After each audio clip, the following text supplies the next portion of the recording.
ಮೊದಲನೆಯ ವಾಚನ. ಸಂತ ಪೌಲನು ಕೊರಿಂಥಿಯದವರಿಗೆ ಬರೆದ ಮೊದಲನೆಯ ಪತ್ರದಿಂದ ವಾಚನ. ಅಧ್ಯಾಯ 3, ವಾಕ್ಯಗಳು 18ರಿಂದ 23. ಸಹೋದರರೇ, ಯಾರು ತನ್ನನ್ನು ತಾನೇ ವಂಚಿಸಿಕೊಳ್ಳದಿರಲಿ. ನಿಮ್ಮಲ್ಲಿ ಯಾರಾದರೂ ಈ ಲೋಕದ ದೃಷ್ಟಿಯಲ್ಲಿ ತಾನು ಜಾಣನೆಂದು ಭಾವಿಸುವುದಾದರೆ ಅಂಥವನು ಮೊದಲು ಹುಚ್ಚನಂತಿರಲು ಕಲಿಯಲಿ. ಆಗ ಅವನು ನಿಜವಾಗಿಯೂ ಜಾಣನಾಗುತ್ತಾನೆ. ಇಹಲೋಕದ ಜಾಣತನವು ದೇವರ ದೃಷ್ಟಿಯಲ್ಲಿ ಹುಚ್ಚುತನವೇ ಸರಿ.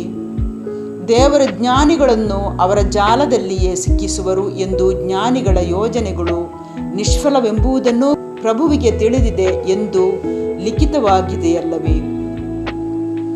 ಆದ್ದರಿಂದ ಕೇವಲ ನರಮಾನವರನ್ನೇ ನೆಚ್ಚಿಸಿಕೊಂಡು ಯಾರೂ ಹೆಚ್ಚಳ ಪಡದಿರಲಿ. ವಾಸ್ತವವಾಗಿ ಸಮಸ್ತವು ನಿಮ್ಮದೇ. ಪೌಲ, ಅಪೊಲ್ಲೋಸ್, ಕೇಫ ಇವರಾಗಲಿ, ಜಗತ್ತು, ಜೀವ, ಮರಣ ಇವುಗಳಾಗಲಿ, ಅಥವಾ ವರ್ತಮಾನ ಭವಿಷ್ಯತ್ ಕಾಲಗಳಾಗಲಿ, ಇವೆಲ್ಲವೂ ನಿಮ್ಮದೇ. ಆದರೆ ನೀವು ಕ್ರಿಸ್ತ ಯೇಸುವಿಗೆ ಸೇರಿದವರು, ಕ್ರಿಸ್ತ ಯೇಸು ದೇವರಿಗೆ ಸೇರಿದವರು. ಪ್ರಭುವಿನ ವಾಕ್ಯವಿದು. ದೇವರಿಗೆ ಕೃತಜ್ಞತೆ ಸಲ್ಲಲಿ. ಕೀರ್ತನೆ ಶ್ಲೋಕ.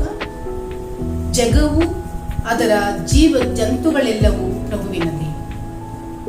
ಪೊಡವೆಯು ಅದರಲ್ಲಿರುವುದೆಲ್ಲವೂ ಪ್ರಭುವಿನದೇ. ಜಗವು ಅದರ ಜೀವ ಜಂತುಗಳೆಲ್ಲವೂ ಆತನದೇ. ಕಡಲನ್ನು ತಳಪಾಯವನ್ನಾಗಿಸಿದವನು ಆತನೇ.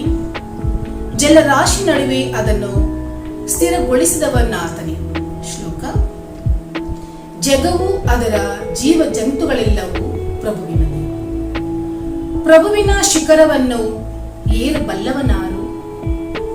ಆ ನಿವಾಸದಲ್ಲಿ ನಿಲ್ಲಲು ಯೋಗ್ಯನಾರು? ಅಂಥವನಿರಬೇಕು ಶುದ್ಧ ಹಸ್ತನು, ಸುಮನಸ್ಕನು, ಅನಾಚಾರಕ್ಕೆ ಅಪ್ರಾಮಾಣಿಕತೆಗೆ ಒಲಿಯನವನು. ಶ್ಲೋಕ. ಜಗವು ಅದರ ಜೀವ ಜಂತುಗಳೆಲ್ಲವೂ ಪ್ರಭುವಿನದೇ. ಲಭಿಸುವುದಾತನಿಗೆ ಶುಭ ಪ್ರಭುವಿನಿಂದ, ನೀತಿಯ ಸತ್ಫಲ ರಕ್ಷಕ ದೇವನಿಂದ. ಇಂಥವರೇ ದೇವರ ದರ್ಶನಾರ್ಥಿಗಳು, ಇಂಥವರೇ ಯಾಕೋಬ ದೇವನ ಭಕ್ತಾದಿಗಳು. ಶ್ಲೋಕ. ಜಗವು ಅದರ ಜೀವ ಜಂತುಗಳೆಲ್ಲವೂ ಪ್ರಭುವಿನದೇ. ಘೋಷಣೆ. Alleluia, alleluia.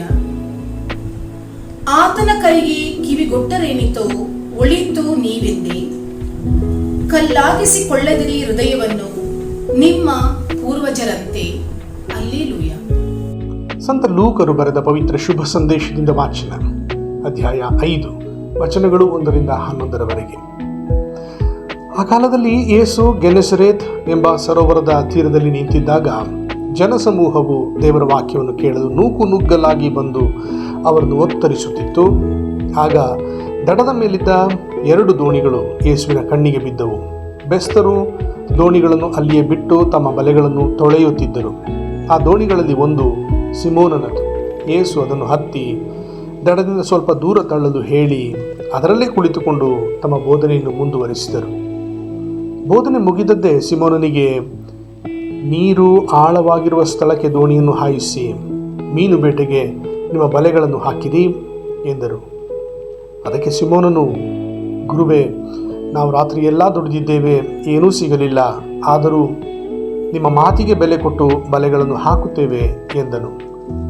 ಬಲೆಗಳನ್ನು ಹಾಕಿದ್ದೇ ಮೀನುಗಳು ರಾಶಿ ರಾಶಿಯಾಗಿ ಸಿಕ್ಕಿಕೊಂಡವು. ಬಲೆಗಳು ಹರಿದು ಹೋಗುವುದರಲ್ಲಿದ್ದವು.